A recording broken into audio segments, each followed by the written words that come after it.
The Panthers used 5 third-period goals to break it open in Game 3 and are now 1 win away from advancing to the Stanley Cup Final.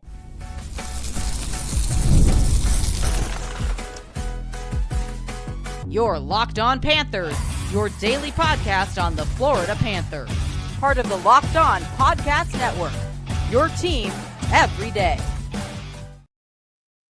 And welcome into the Sunday, May 25th edition of the Locked On Florida Panthers podcast, part of the Locked On Podcast Network, where it is your team every day. Thank you for making the Locked On Florida Panthers podcast your first listen of the day.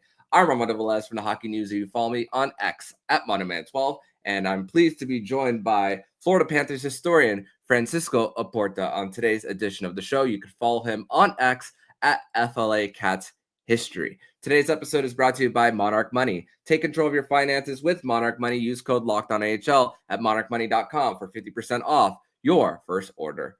And shout out to the everydayers once again who come back here and get your daily Florida Panthers fix. So the Panthers defeat the Carolina Hurricanes by a final score of 6-2 in Sunrise, that are now 1 win away from advancing to the Stanley Cup Final. And it was a 1-1 game going into the third period where the Panthers used 5 third-period goals in 9 minutes and 8 seconds to break it open. A goalie change for the Carolina Hurricanes and some changes at the center position for scratching Jack Roslovic, and even the Carolina Hurricanes making some line changes in period 2. But Francisco, for me, the biggest takeaways is the Panthers' ability to adjust because of the fact that they didn't have Sam Reinhart to begin with in this game, which Paul Maurice discussed day to day. We'll actually discuss more about the injury situation in segment number 3, but also losing Eetu Luostarinen after that 5-minute major at the end of the first period, carrying it over to the second. Although they killed the penalty and got a few shorthanded chances for them, the Panthers were still able to weather storms. And man, going into the third period, tied at 1, the explosion for the Panthers right then and there, even though they kind of lost their way a little bit in the second period, being shorthanded for a good amount of time. The Panthers, just the big guns came to play, like Barkov, the Jesper Boquist into the lineup. That's my biggest takeaway. I'm just key contributors, and the depth continues to shine. Yeah, that's the it's been the story of the entire playoffs for the Panthers. No doubt. Their depth. You're hearing constantly people saying, I think this team is better than the team that won it last year. And they're definitely deeper than the team that went on the run in 2023. We're going to be making some interesting comparisons to 2023, especially 2024. Yeah, they won the cup and everything like that. But 2023, there's some similarities going on with regards to this series compared to the other one as well. We're up 3-0 at this point. Panthers were up 3-0 at that point too. But things are a little different now, especially given the results that we're seeing with the Panthers just absolutely, annihilating the Hurricanes at the end of the day with the box score. 2023, every single one of those games was basically a 1-goal game. You know, you had the 2 a.m. game, the game that ended at 2 a.m., and then you had every single the end of the game heroics of Matthew Tkachuk in 3 of those games. Whereas here, the Panthers haven't really needed to do that. They've been playing up until yesterday, game 3. They've really had a lot of garbage time. Yeah. And then yesterday, they come into the third period, it's tied, and then they over the course of the first half of that third period, they created the garbage time for themselves, so that the last 10 minutes just felt like they were on cruise control after that. Yeah, Paul Maurice. Sorry, continue. Yeah, and I'm saying that to say that, man, this team is definitely better than that 2023 squad, and you're seeing that because they were down 2-0 against the New York Rangers last year. Or they were down 2-1 against New York Rangers last year in the Eastern Conference Final. And here, we thought we were going to get more of a fight compared to 2023 with the Canes. And yet, man, there's something. It's not that there's anything. They've exposed some things about the Carolina Hurricanes, not from a from a gameplay structural standpoint, because a lot of people thought these two teams were fairly similar as far as their structure is concerned. No, there's something, like people have been saying a lot of times, between the ears with the Carolina Hurricanes and within that locker room, the atmosphere there, which makes me think, what did Rantanen know when he was traded to the Dallas Stars? What caused them to think, I can't be here anymore? And there's something there. No doubt. Good point that you made there just now. And to think that for the Panthers, I mean, it basically comes down to this series of just one line that's not performing, which Rod Brindamore called out in his post-game media. He said Martinook and Jordan Staal cannot be our best players, and the rookies played well, but basically calling out Svechnikov, Aho, and Jarvis. And to think that he shifted some lines even in the second period, which they got some momentum, which the Panthers in the first period, they went a 10-minute stretch without allowing a shot by the Carolina Hurricanes there as well. But it really came down to, once again, the dominance of the Panthers against that first line of Sebastian Aho for the Panthers, and also Dmitry Orlov. He's a Stanley Cup champion. Wow, what a game to forget for him. Just turnovers in their own end, getting how Jesper Bokus was able to get around him on that interception in the neutral zone, and just another deflection goal on the first one that Mikkola was getting back to Alexander Barkov after the amount that, and this is the thing, keep the sticks on the ice. Barkov, how did Barkov's pass to Mikkola for the first goal get through all that traffic to begin with before it went to the back of the net? It just amazes me there. And also, once again, I spoke about it, weathering the storm. Eetu Luostarinen goes for that 5-minute major after the boarding on Jackson Blake. I get why they called it, but it's just such a bang play. I kind of wish the interpretation of the rule kind of changes, that if you can't really give the player doesn't have an opportunity to stop, maybe you give them a little bit of grace. And Jackson Blake did come back into the game, but the Panthers, it was 1:59 left in the penalty kill, and they got 2 shorthanded shots on goal during that. I asked Sergei Bobrovsky on how he felt. He's like, yeah, they gave themselves a chance, and yeah, they ended up tying it later on the power play, thanks to Logan Stankoven. But still, the Panthers are able to reset after that penalty kill, and even reset after the second period, which the Panthers were able to explode for. And to think, 2 power play goals against, you're usually panicking whenever you do give those chances against. But to think that we're talking about garbage time goal on that second power play goal with 9 minutes left, it's a rarity. But also, like you said, the Panthers created their garbage time. Yeah, and once again, speaking to the depth of the team throughout these playoffs, the Panthers have had a few guys exit the game early and not come back. And with a lot of time left in the game for several reasons, Evan Rodriguez, Sam Reinhart, and the Panthers seem to think in a way, or lose defensemen, so, game misconducts and that type of thing.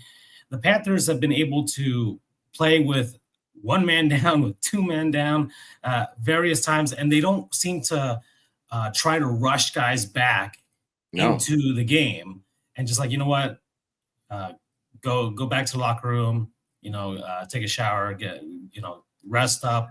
We got the rest of this. And I feel like, had this been, let's say, the 2023 squad, they probably would have tried to get those guys back on the ice, because the depth wasn't as good, because the talent wasn't as good on the ice, because they weren't still set in their ways with the structure just yet completely with Paul Maurice. Now it's built in. It's built into it's completely wired into every single guy's brain, the Paul Maurice system of the Panthers right now. And I don't think teams are necessarily handling that very well. And it goes back to just I guess when the Panthers beat the Lightning, and John Cooper basically said, yeah, those guys figured it out. The torch was passed over, and now we can't deal with them. And none of the teams can deal with them. The Leafs, when it came down to the wire, when the Panthers needed to really lock it down, they couldn't deal with them. And they came into this series It was really good that they came into this series just fresh off that Leafs series. Only one day to travel to Raleigh, because they just kept it going. And now they really probably looking at the rest of the roster was like, well, guys, let's just beat the wheels off these guys, sweep them, get a break, wait for whoever comes out of Dallas or Edmonton, and then we'll go from there.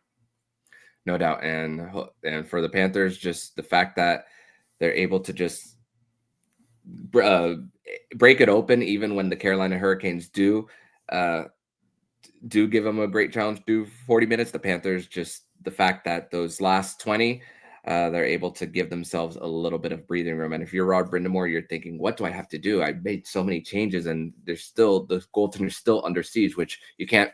Just like Freddie Anderson in the first 2 games, you can't put a lot of it on Pyotr Kochetkov in game number 3 for the Canes. But we're going to transition over to segment number 2, where we're going to discuss more about our 3 stars of the game and the moment where we knew the game was won. We'll discuss that more next here on the Locked On Florida Panthers podcast. Today's episode is brought to you by Monarch Money. And ever check your bank account and wonder, where did all my money go? Between dining out, online shopping, and entertainment, it's easy to lose track. Where Monarch Money comes in, your personal CFO, giving you full visibility and control over your finances. Monarch Money isn't just a budgeting app. It's a complete financial command center. You can track all your accounts, investments, and spending in one place. So you stop managing your money and you start building wealth. And when I started using Monarch, I realized how much I was spending on food delivery. Now I budget smarter and save more. Instead of juggling multiple apps, you can use Monarch to check your finances, spending, and even plan long-term goals. Managing money with your partner is smoother than ever. You can track shared and personal accounts, set goals, and stay on the same page without the stress. Take control of your finances with Monarch Money. Use code LOCKEDONHL at monarchmoney.com for 50% off of your first year. That's monarchmoney.com, code LOCKEDONHL for half off of your first year. Segment number 2 here on this Sunday, May 25th edition of the Locked On Florida Panthers podcast. Thank you once again for making the Locked On Florida Panthers podcast your first listen of the day. Here with Florida Panthers historian Francisco Oporta here on the show. And let's get to our 3 stars of the game, as the Florida Panthers once again defeated the Carolina Hurricanes by a final score of 6-2 in Game 3 and are now 1 win away from the Stanley Cup final. And I'm going to go with an honorable mention to start. Sergei Bobrovsky for the Panthers. Big stop on Logan Stankoven. Although it was 1-0, the ability to go left to right, get that blocker on, and even went off the post after that. And there was this one play where there was a centering feed. It went off of Ekblad, and I've spoken about Sergei Bobrovsky's aggressiveness when it comes to the poke check. A very timely poke check to also not allow the quality shot on net for him. And also the fact that, once again, the Panthers are continuing to box out the Carolina Hurricanes well, and easy lanes for Sergei Bobrovsky to see the pucks. But number 3 star, Alexander Barkov. No shot attempts before the third period, broke a drought in the last game, and then exploded for 2 third period goals. And even for Barkov on the first one, interrupting Andrew Imber's goal call after the second Niko Mikkola goal. So in the middle of announcing, and then Alexander Barkov interrupting it after Matthew Tkachuk intercepted Dmitry Orlov's breakout pass. And the Panthers, just how they pin on the half walls, that they're first there, and the fact that they're able to just throw the pucks on net consistently. Whenever they do get the little bit of time, they make such quick decisions constantly. Number 2, Jesper Boquist. Another game where he's inserted and he scores quickly, just like in Game 5 in Toronto. He does it again in Game 3 here, and on the second Barkov goal, he's the one who got the puck on Morrow's stick to allow Barkov to get a lane to the net and beat Pyotr Kochetkov there. And also, like I mentioned earlier, the amount of edge work that he did to get around Orlov after Aaron Ekblad intercepted Taylor Hall's lazy pass to Sebastian Aho. It did not see Aaron Ekblad there at all. And then Jesper Boquist scoring on that backhand. And then number 1 star, Niko Mikkola. The Condor, constantly jumping into the play. The great gap close on that first goal, stayed onside, able to close in on Logan Stankoven, and just threw something that was able to get into the back of the net, and then taking advantage of the 3-on-2 for the Panthers on the second goal. So the amount of times that we see Carolina play up in the blue line instead of when the Panthers do get a rush, they're not getting back whenever there is that rush, because you have to be able to react quickly in case there's a pass to the flank, which Florida has been able to expose. And the fact is, the Florida Panthers really once again have them where they want them. So you're 3 stars in this one, my friend. Oh, you're on mute. I can't disagree with any single one that you just chose. And those happen to be the 3 stars of the game anyways. Yeah. And I'll say a little bit of everything for each one of them. Yes, for Boquist, who gives a different element compared to whoever he's plugging in for. Okay. He's got that speed. And I mean, that was a fantastic highlight reel goal. I'm basically one-handed the entire way of the way. I don't know how that got in, but he somehow was able to do that. So fantastic goal. Alexander Barkov, you want your guys to your captain to get in on that. I think that's an incredibly encouraging thing when people see him score, because we know that Barkov does every other thing. We know he's setting up plays. We know he's just a beast as a two-way forward. But when you see him score goals and you know, he's not very bombastic with it, but, you know, lifts that stick, gives a little bit of a smile, and everybody's like, yeah, things are going good for the Cats right now when Barkov scores. And then Niko Mikkola, who's just been, man, I think the beauty about the Panthers system is that we have guys that don't seem like offensive defensemen, but they basically turn into that. Mm-hmm. And we're seeing that in these playoffs from a guy like Niko Mikkola, who has been having a fantastic run this postseason. He has been incredibly visible throughout the playoffs, but incredibly visible when he's huffing it down the ice, man, like a freight train every single time. And he's in the he's in the play. He's not always sitting back, and I think that's also the beauty of this system, where the Panthers are allowing their defensemen to get in on the offensive game, to keep pucks within the zone, and creating that the ability for them to take risks, but also having safety nets just in case that something does happen where they can't get the puck back.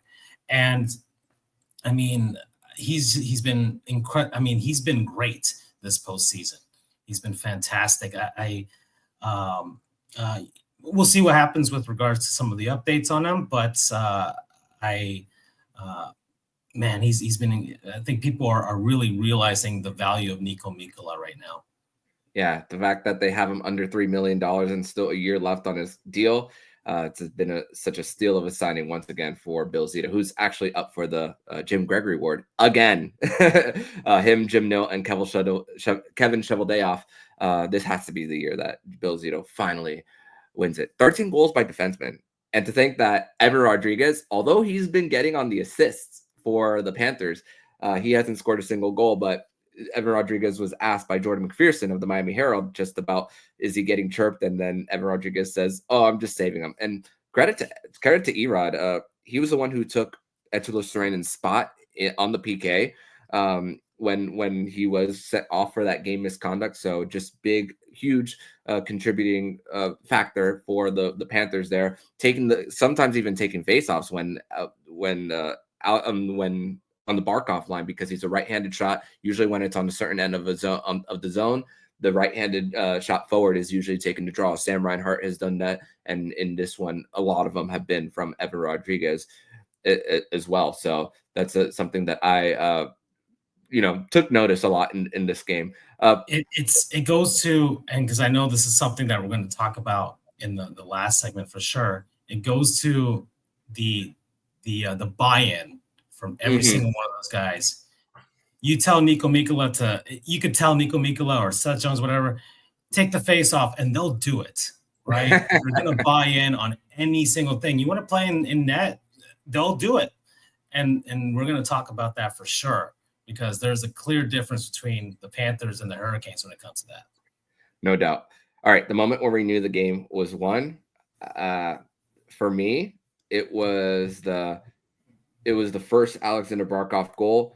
Usually you want to give the opposition maybe the benefit of the doubt that even with the 2-goal lead that they'll that they still have a chance. But once it was those 2 goals in 30 seconds for the 29 to be exact, actually for the Panthers, that was when I was thinking, okay, it's a wrap. The Panthers can just stay back a little bit, manage the minutes, roll the 4 lines, and still give themselves a chance to win. And like I said, Alexander Barkov interrupted Andrew Imber's goal call on the PA, and that was it. So your moment. The goal before that, Niko Mikkola's second goal of the game. I mean, if Niko Mikkola is scoring 2 goals in a game, how can you not believe in them to finish that game off? So you're just saying it like there's no way. There's absolutely no way with the 2-goal lead, Niko Mikkola scoring 2 goals. No, it's a wrap. Yeah, I couldn't even finish my tweet when I put it out. I'm like, oh, okay, there's another one, because usually when I watch it on the ice, I'm looking up at the TV again, and I'm like, okay, let me see how that developed, so I can make sure that I got everything right. I'm like, okay, and then they score again. So I'm like, oh yeah, this is definitely the game is definitely not in doubt for the Panthers here. But we're going to transition over to segment number 3, where we're going to discuss, yes, it's a 3-0 series lead comparatively to the 2023 matchup, but sometimes history repeats itself. We're going to compare, contrast, and also provide an injury update to both Niko Mikkola and something that we saw from a video from Sportsnet on Sam Reinhart. We'll discuss that more next year on the Locked On Florida Panthers podcast. Segment number 3 here on this Sunday, May 25th edition of the Locked On Florida Panthers podcast. Thank you once again for making the Locked On Florida Panthers podcast your first listen of the day. And happy Memorial Day for everyone out there celebrating. Hopefully, if you have the time off, you are celebrating it with your families. And some housekeeping. The Charlotte Checkers are still waiting for their opponent in the Eastern Conference Final. The Laval Rocket and the Rochester Americans, affiliates of the Montreal Canadiens and the Buffalo Sabres, will play a winner-take-all Game 5, and then that will determine which opponent the Checkers will be playing against. So, Francisco, there's compare and contrast. Yeah, the comparison is 3-0 series lead. The contrast is how these games are getting are being done. Blowouts versus these close 1-goal games where it's like that. 2 years ago, it was like that Kermit the Frog meme where he's like right there with biting his nails right there. But this time it's just Kermit's sipping the tea. Yes, this time it's Kermit sipping the tea. But right now it's just a clash of cultures right now for the Panthers and the Hurricanes, where, even when this game got out of hand, the timing of the Florida Panthers to send the message, yeah, we can discuss all about the fact that Panthers are a hated bunch. They toe that line like Eetu Luostarinen did in this one. Aaron Ekblad, the same thing. Sam Bennett multiple times. But even when the game was out of hand, it's like, okay, although I don't believe that Aho's hit on Sam Reinhart was on purpose, it's like, okay, you got to stand up for a teammate. And then seeing Matthew Tkachuk going after Sebastian Aho, and then Sam Bennett going after Andrei Svechnikov. I mean, and then this was even discussed on TNT. This was discussed by Kevin Bieksa on Sportsnet. You don't see white jerseys standing up for their players. And I mean, yeah, I spoke about the Buffalo Sabres earlier in the regular season when Tage Thompson went down, and there's no Sabres jerseys to stand up for him when they face the Devils. And I mean, that just goes to show how different this Florida Panthers team, and it just goes to what Paul Maurice discussed even before he took the job, saying, I realized this. I realized how much the group loves each other. Yeah.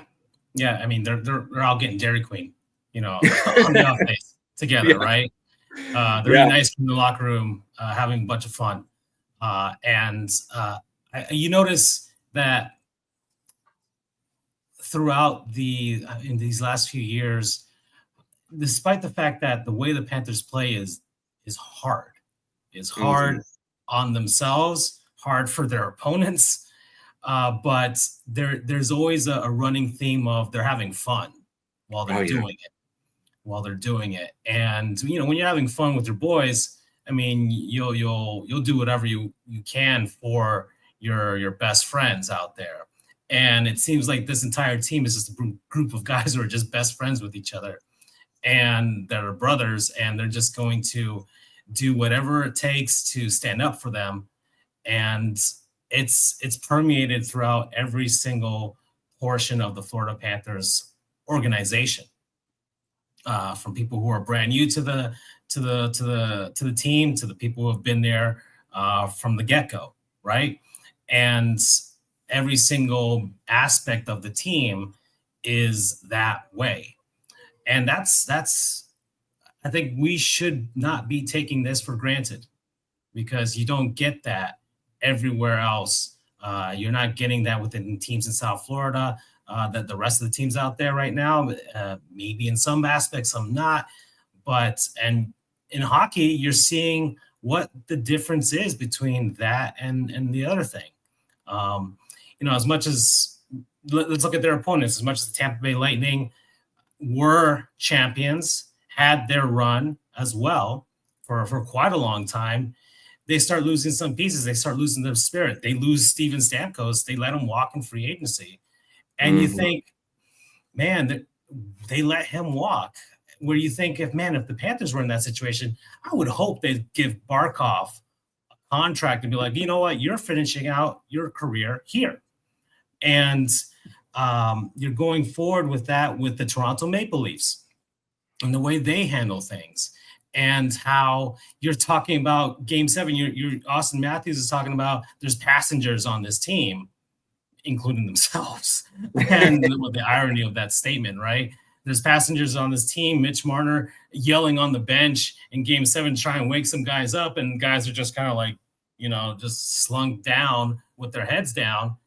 And you don't hear that from the Panthers. I mean,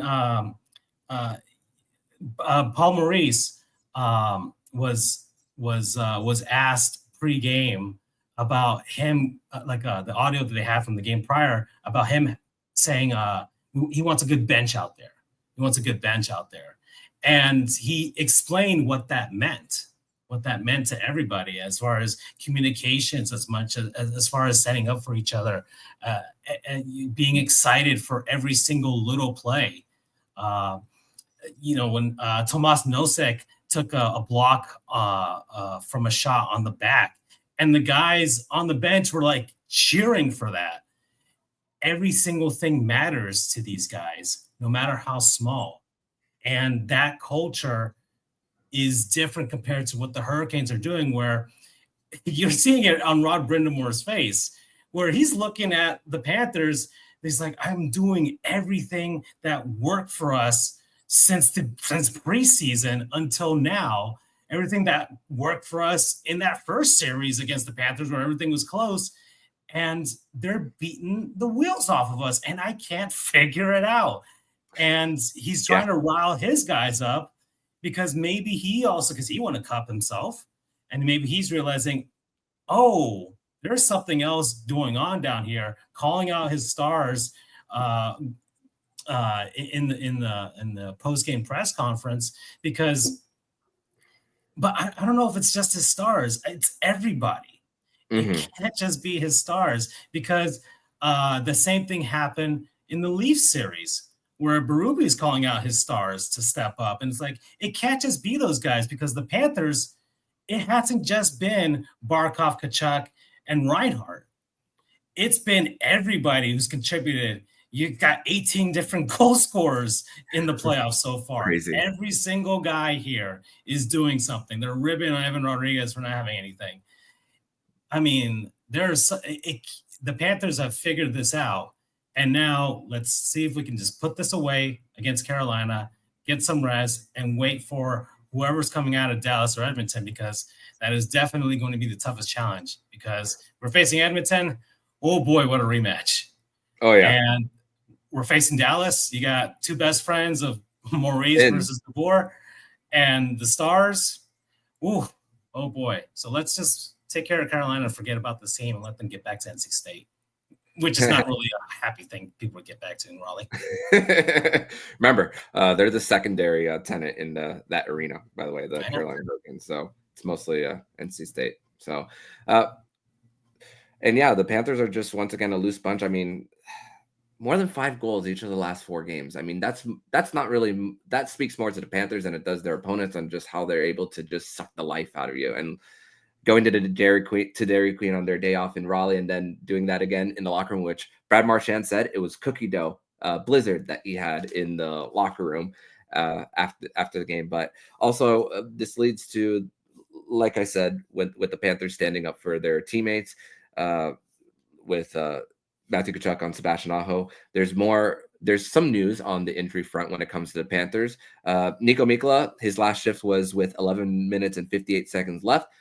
Paul Maurice said that he's going to be all right. Didn't even say day to day, didn't even say week to week, nothing. So maybe not on the ice for the Panthers when they take their optional practice at 11 a.m. Later today. But also, I was very discouraged, pessimistic this morning when Paul Maurice was asked about the status of Sam Reinhart, said day to day, but then was asked again at the very end, the concern level, didn't elaborate a single bit. I'm like, oh no. And then thinking the amount of times that he said day to day for someone like Eetu Luostarinen 2 years ago and after game 4 of the Carolina series. I mean, let's not forget Tom Wilson in 2022. Peter Laviolette said that there was a chance for him to return in the series, ended up having a torn ACL. But there's a video from Sportsnet that had Sam Reinhart pumping up the team, reading and getting them ready to get on the ice. No knee brace and no limp whatsoever. Yeah, just walking around. Wow. Yeah. Mm-hmm. So it's very encouraging. I'm not rushing. I'm not encouraging the Panthers to rush him back into the lineup for game 4. I mean, they're up 3-0. So the fact that they're getting that, we saw that video, the public is able to see it. Whew, is that a breath of fresh air? Oh yeah. And once more, the Panthers have been able to plug in guys and they're ready to go. You know, you got Mackie Samoskevich as well sitting back there. Yeah, Jesper Boquist been plugged in twice and getting goals. So they're incredibly comfortable with their depth right now, that they don't have to rush guys back. They saw it in 2023. The guys were, I mean, you know, Matthew Tkachuk with the broken sternum, and that was breaking his leg in the Boston series. Ekblad breaking his leg in the Boston series. Like, those guys, they knew in 2024 that, yeah, we need these guys to make it to the end somehow, some way. And they're the 3rd season of this, and they've built up this depth. And Zito realized, man, I really need more.